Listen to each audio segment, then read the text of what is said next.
Walk it off. Stop being a baby. That's what my wife yelled as I lay motionless on the ground. Her brother stood there smirking, while her sister accused me of ruining her birthday. But when the paramedics saw I couldn't move my legs, she immediately called for police backup. The MRI would reveal everything. You know that feeling when you walk into a room and you instantly know you don't belong? That was me, standing on Marissa's pool deck, watching rain droplets cling to the expensive outdoor furniture like they were afraid to let go. Honestly, I didn't blame them. I was scared to let go too, but not of the furniture. I was scared of what this party meant. The concrete under my work boots was slick. I kept shuffling toward the edge of the pool, trying to blend into the background, like I always did at these family gatherings. My steel-toed boots felt completely out of place next to all the designer sandals and boat shoes scattered around the deck. Everyone else looked like they'd stepped out of a country club magazine. Me? I was in wrinkled khakis and a company polo, still smelling like the warehouse from my double shift that morning. Tracy, my wife, was across the yard. She looked right at home. She had that big laugh going, the one where she throws her head back and shows off those perfect white teeth her daddy paid for.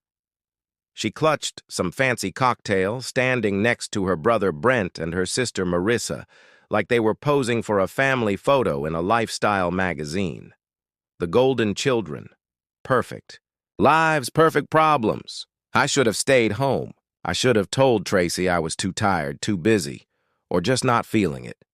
But you don't say no to the Hendersons. Not if you're married to one of them, not if you want to keep the peace in your own house. The party was in full swing. Kids splashed in the pool. Adults networked over wine and cheese with names I couldn't pronounce. I recognized most of the faces from other family events. But recognition isn't the same as belonging. These people knew exactly what I was. Tracy's blue-collar husband, the guy who fixed things, while they made money and closed deals. I was minding my own business, just watching the pool and thinking about how much overtime I'd need to cover the electric bill this month. Then I saw him, Brent, that swagger that just oozed privilege. He had that look in his eye, the same one since the day I married his sister, the look that said he was about to have some fun at my expense. Everett, he called, loud enough for everyone to hear. There's my favorite brother-in-law. Favorite and only, but who's counting? I forced a smile. Hey, Brent, hell of a party. He grinned wider.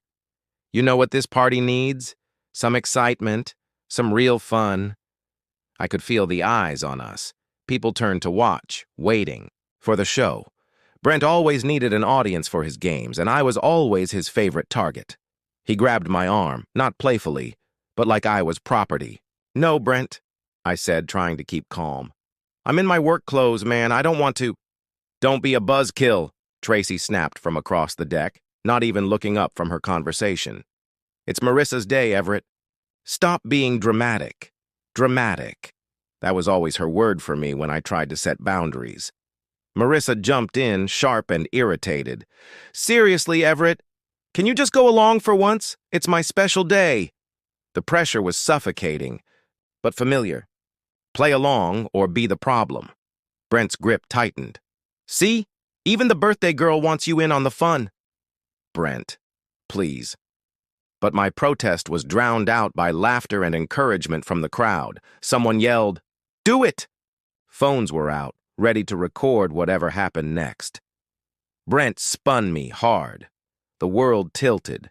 For a split second, I was airborne, completely at the mercy of momentum and gravity and Brent's idea of a good time. I wasn't a kid. I was a grown man with a bad back from years of warehouse work. But in that moment, I felt as helpless as a bullied child.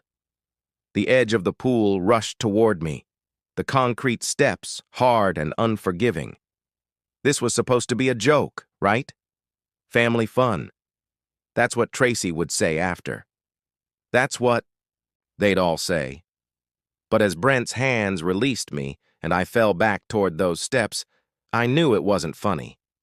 Everything slowed down. I tried to grab something, anything, but there was nothing but air and laughter. The laughter was the worst, not the fall, not the fear. Hearing people laugh at my panic was the punchline. My back hit the steps with a crack. Not a splash, but a sharp, echoing crack, the kind that makes everyone pause, if only for a second. But they didn't stop laughing.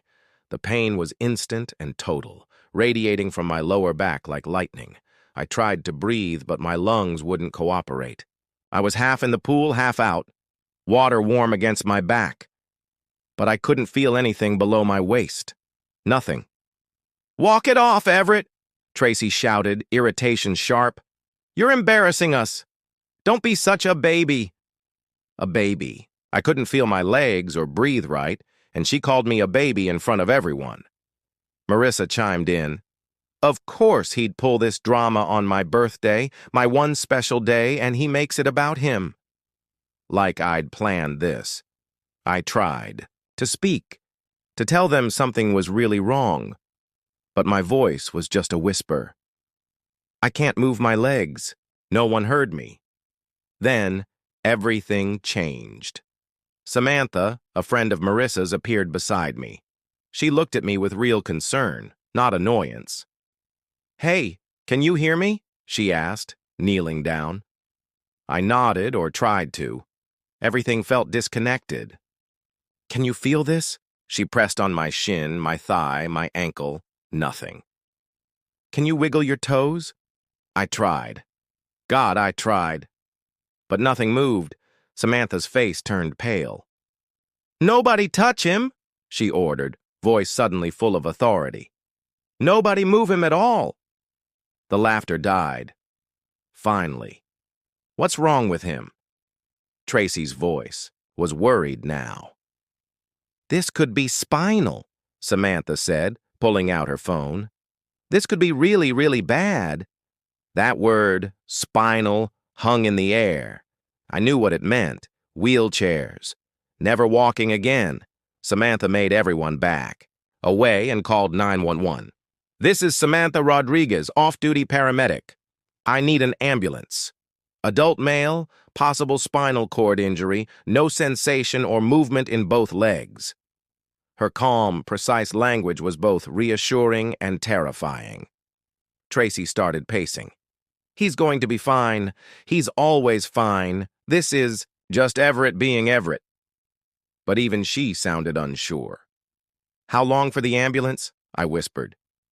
5 minutes, Samantha said, covering the phone. "They're sending a full crew with spinal equipment. You're going to be okay, Everett. We'll take good care of you." 5 minutes.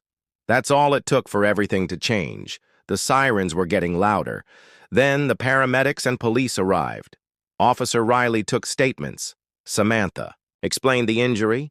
The paramedics loaded me onto a backboard, and I was rushed to the hospital. In the ER, everything moved quickly.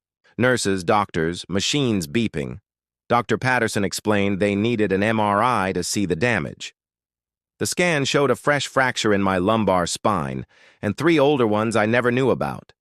Old injuries from other times I'd fallen or been roughhousing. A detective visited me in the hospital. She had a video of the incident from a guest's phone.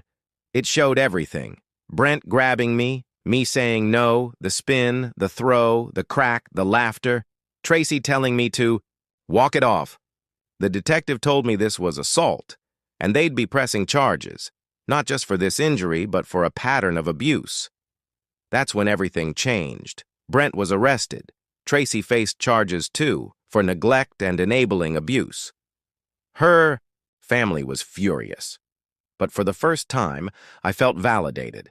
The MRI scans proved I wasn't making it up. I wasn't being dramatic. My pain was real. Recovery was brutal. Surgery, therapy, counseling. But I learned to walk again. Not perfectly. Some days I needed a cane, but I walked. I found work helping other men who had suffered abuse and learned to value my own voice. Tracy tried to reach out, but I didn't answer. Her messages changed from anger to something close to an apology. But I was done being her scapegoat. My story was no longer about pain, but about survival.